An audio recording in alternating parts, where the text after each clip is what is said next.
Ačiū labai Vygantui. Iš tikrųjų, labai dėkoju visiems salėje už kantrybę.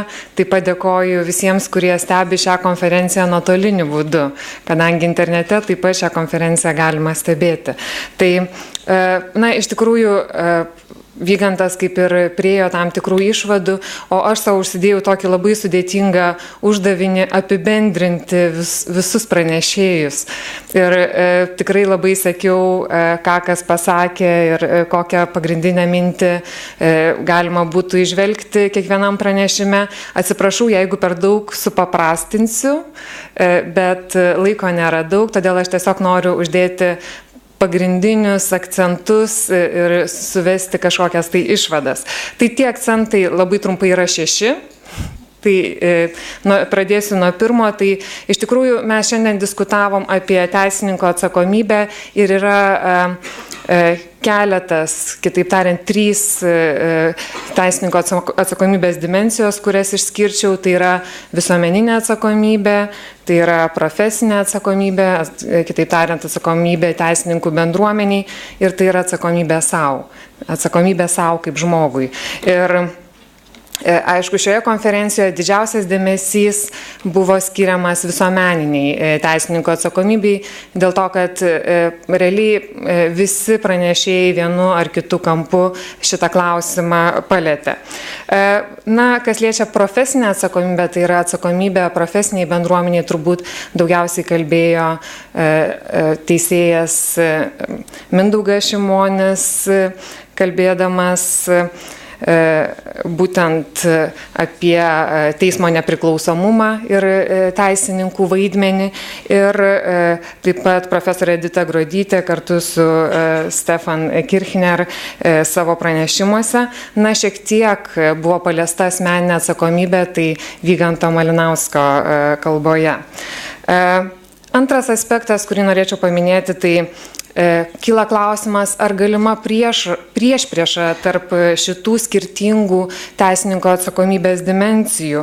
Ar iš tiesų teisininkas visuomet privalo saugoti savo profesijos mundurą, kitaip sakant, profesinės bendruomenės reputaciją, pamindamas galbūt savo kažkokią visuomeninę poziciją ar savo įsitikinimus asmeninius. Tai yra, kaip koreliuoja tokios vertybės kaip saviraiškos laisvė, teisininkų profesinės bendruomenės integralumo ir reputacijos apsauga. Tai yra 2 skirtingos vertybės. Tai šie klausimai buvo paliesti Mindaugo Šimonio pranešime, Eran Lev pranešime, taip pat Elenos Masnevaitės pranešime. Trečias aspektas, iš tikrųjų labai gražiai įsipaišė čia istorinės perspektyvos akcentai. Tai būtent profesorius Aleksandravičius minėjo, kokią įtaką sovietmetis turi teisininkų ir visuomenės mentalitetui.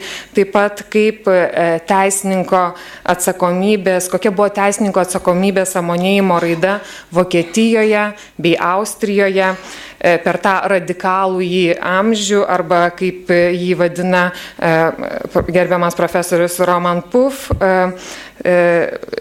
Age of Extremes, kurį išgyveno ne tik tai Austrija ar Vokietija, bet ir visa Europa. Pavydu, kad jie jau tai vertinta iš istorinės perspektyvos. Mes galim vertinti dar tik tai dabar.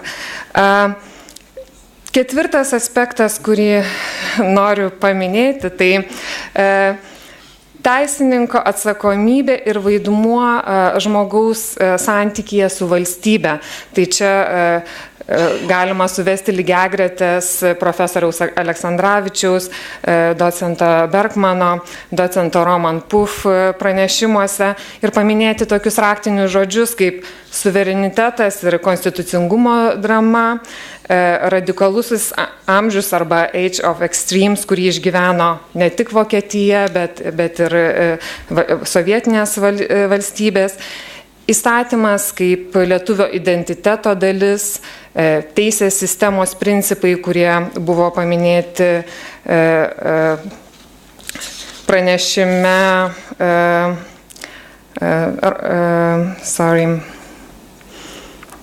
Marku Kikerį. Ir taip pat kiti dalykai bei Elenos Masnevaitės pranešimas, kuris nagrinėjo dviejų statusų, tai yra teisininko ir politiko sinergiją, sprendžiant etiškumo problemą. Penktasis aspektas, kurį norėčiau užakcentuoti, tai būtent įvertinus pasaulio sudėtingumą ir įvertinus tuos aukštus reikalavimus, kurie yra keliami teisininkui, teisininko kvalifikacijai, profesionalumui, tarpdisciplininių žinių poreikiui, akivaizdu, kad negalim teisės redukuoti tik tai iki teisės aktų aiškinimo. Tai būtų trumparegiška ir tiek profesorius Landbroek, tiek profesorius Marku Kikerį, kalbėdamas apie teisės sistematizavimą, apie tai užsimena. Ir yra taip pat stentiniuose pranešimuose paminėta, pavyzdžiui, Pauliaus Astromskio pranešime, analizuojama ekonominės analizės ir technologijų plėtros įtaka teisės taikymui. Tam, kad teisė neatsiribotų ir teisininkai nebūtų kaltinami pasisavinę teisę kaip nuosavybę, ar teisininkai tikintis besąlygiškais ekspertais dėl to, kad paprasčiausiai nesupranta, ką tie ekspertai daro, tenka pripažinti, kad teisininko atsakomybė yra nuolat kelti savo kvalifikaciją ir ne tik teisinėse žiniose, bet matyti pasaulį kur kas plačiau. Paskutinis aspektas, kurį norėčiau paminėti, tai sakyčiau, kad šitoj konferencijoje gal kiek mažai buvo paminėtas teisininkų akademikų atsakomybės klausimas, kadangi teisininkai, kurie kartu yra mokslininkai, taip pat tam tikrą dalimi atsako už tai, kas vyksta visuomenėje. Galbūt dėl to, kad nenorėjo tam tikrų namų darbų prisiimti akademikai savo. Išskyrus Izabelos Krasnickos pranešimą ir įvertinus tai, kas iš tikrųjų buvo pasakyta šitoj konferencijoje, yra labai svarbu būtent išlaikyti tą aukštą standartą ir lūkesčius, reikalavimus teisininko profesionalumui, tarpdiscipliniškumui ir erudicijai. Iš tiesų, žiūrint į Lietuvos kontekstą, čia man tiesiog kilo vienintelis klausimas, ar iš tikrųjų tie šimtai ir tūkstančiai diplomuotų teisininkų, kurie kasmet išeina iš universitetų, atitinka šitos aukštus standartus. Norėtųsi tikėti, kad taip, jie atitinka. Bet mes kaip rengiantys teisininkus turėtumėm irgi pagalvoti ir prisimti tam tikrą atsakomybę už jų kokybę.